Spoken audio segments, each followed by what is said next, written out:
আজ থেকে মহল্লায় সাউন্ড বক্স মাইক সেট বাজানো নিষেধ।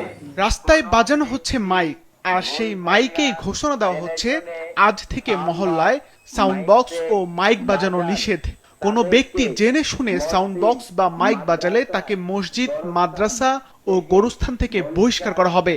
আদেশ ক্রমে মাঝগ্রাম বড় মসজিদের কমিটি বিন্দু। ঘটনা কুষ্টিয়ার কুমারখালী উপজেলার শিয়ালদহ ইউনিয়নের বড় মাঝগ্রাম এলাকার। গত 2রা এপ্রিল বৃহস্পতিবার সেই এলাকায় মাইকে এই ঘোষণা দেওয়া হয়। তবে ঘটনার সূত্রপাত আরও কিছুদিন আগে। স্থানীয় ভ্যান চালক জনাব আলী খাঁর ছেলে ও নাতির খতনা অনুষ্ঠান উপলক্ষে ঈদের পরের সোমবার তাদের বাড়িতে গান বাজনা চলছিল। অভিযোগ উঠেছে এ সময় শিয়ালদহ ইউনিয়নের জামায়াতের আমির হানিফ তাকে বাধা দেন, এমনকি মসজিদে গিয়ে ক্ষমা চাওয়ার নির্দেশ দিয়ে 2রা এপ্রিল লিখিত নোটিশ পাঠান। প্রথম বাদীটা হানিফ দেয়, প্রথম বাদে হানিফ দেয় তুই এটা বাধাইসনি, তো বাধা দেব না। এটা হানিফ হচ্ছে আমার চাচা, জামাত ইসলামের হচ্ছে আমির। আমার তো খুবই এটা, আমার তো জুতি মারার জন্য আমার বেশি ক্ষতি হয়েছে।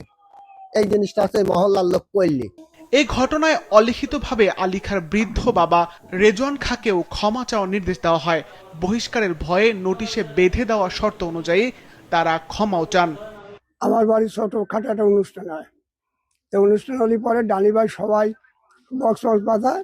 আমি একটু মনে মনে কইছিলাম যে ছেলে পেলে মুসলমান দিলে কতদিন করিনি, এই জিনিসটা করবো।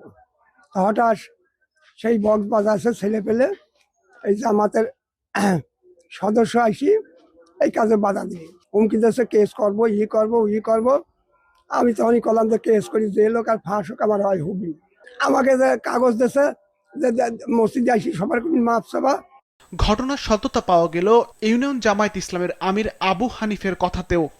আমি নিষেধ করেছিলাম ওখানে, আপনার হচ্ছে ওদের যারা ছিল, ওদের আত্মীয় স্বজনদের বলা হয়েছিল যে তোমরা বাজাও, তা আসতে বাজাও, এতটুকুন বলা হয়েছিল। ওইটা নিয়ে আমি তেমন আর কোনো পদক্ষেপ নিতে যাই নাই। বিষয়টি নিয়ে স্থানীয়দের মধ্যে মিশ্র প্রতিক্রিয়া লক্ষ্য করা গেল। কওমিয়া হাফিজা মাদ্রাসা, এখানে অনেক ছাত্র পড়াশোনা করে হেফজোখানায়, এরা রাত জাগি পড়াশোনা করে, এবং বাইরে যদি কোনো বাদ্যযন্ত্র গাছ বাজনা হয় তাদের পড়ার ডিস্টার্ব হয়।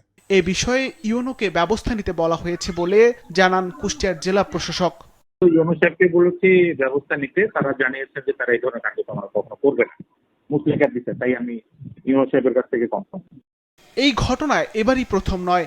এর আগে চাঁপাইনবাবগঞ্জ সদর উপজেলার একটি জামে মসজিদের কমিটি সমাজ সংস্কারের নামে গান বাজনা ও বাদ্যযন্ত্র বাজানো নিষিদ্ধ ঘোষণা করেছিল।